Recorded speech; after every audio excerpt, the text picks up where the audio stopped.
Hi friends, வணக்கம். நல்லா மழை பெய்யுது. வெளியில் போகிறவங்க எல்லாருமே சேஃபாக போங்க. இந்த லைனில் சேல்ஸ் பண்ணுவாங்க, வியாபாரம் பண்ணுவாங்க, அவங்களாம் ரொம்ப கவனமாக போங்க. ஏன்னா வண்டிகளில் பொருள் கொண்டு போகிறீங்க, இந்த அமேசான், ஸ்விக்கி இதுகளில் வேலை பார்க்குறவங்க ரொம்பவும் கவனமாக போங்க. ஏன்னா வண்டி வலிக்கு விழுந்துச்சுன்னா ஃபுல்லாகவே கீழே விழுந்துடும். நீங்கள் விழுறது மட்டும் இல்லாமல் அந்த ப்ராடக்ட் எல்லாமே வேஸ்ட்டாக போயிடும். எப்படின்னா அது ஒரு ஓனராக இருந்தால் சமாளிச்சிடலாம். நம்ம ஒரு தொழிலாளியாக ஒரு பார்சலை கொண்டு போய் சேர்க்கும்போது ரொம்ப கவனமாக கொண்டு போய் சேர்க்கணும். ஏன்னா உங்களுக்கு கிடைக்கிது அதில் ஒரு 2% இதான் 20 ரூபா தான் கிடைக்கும் ஸ்விக்கியில் வேலை பார்க்குறவங்களுக்குலாம். அதனால் ரொம்ப கவனமாக கொண்டு போங்க, சேஃபாக கொண்டு போங்க. ஏன்னா எல்லா இடங்கள்லையுமே தண்ணிகள் தேங்கி கிடக்கு, பள்ளங்கள் இருக்க இடத்துக்கெல்லாம் பார்த்து போங்க. புது இடத்துக்கு போகையில் கண்டிப்பாக தண்ணி இருக்காது, இது ஆழம் கம்மியாக இருக்கும்னு நினச்சி இறக்கிறாங்க. இன்றைக்கி என்னோடய லைஃப்பில் நடந்தது. நான் லைன் போவேல சரியே இல்லை. சரி ஓரமாக தானே போகிறோம்னு போனேன். டக்குன்னு இருந்தாப்புல வண்டி ஸ்லிப் ஆயிடுச்சு.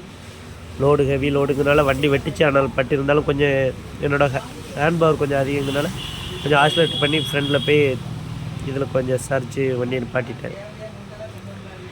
அது மாதிரி எல்லாருமே கொஞ்சம் கவனமாக இருங்க. மழைக்காலங்களில் அது மாதிரி இந்த லைனில் சேல்ஸ் பண்ணுறவங்க, ஜவுளி பிஸ்னஸ் பண்ணுறவங்க, உப்பு, வேறு மாவு வியாபாரம் பார்க்குறாங்க, மளிகை சாமான்கள், இதெல்லாம் நிறைய கிராமங்களுக்கு நான் வரதை நானே நல்லா பார்க்குறேன். இந்த மாதிரி போகிறவங்க ரொம்ப கவனமாக போங்க. அவங்க ஒரு பொருள் வேஸ்ட் ஆனாலும் உங்களோட முதல் லாபம் போச்சு. ரெயின் கோட் கண்டிப்பாக எடுத்து போங்க, ஹெல்மெட் வச்சுக்கோங்க. எனக்கே தொண்டை கட்டியிருக்கு, லைட்டாக மழையில் நினைச்சிருக்கு. நம்ம மெடிக்கல்களில் யாரும் மாத்திரை வாங்கி போடாங்க. அப்படி முடியலையா உடனே டாக்டரை கன்சல்ட் பண்ணுங்க. நான் அந்த வீடியோ உங்களுக்கு சொல்லணும்னு தோணுச்சு.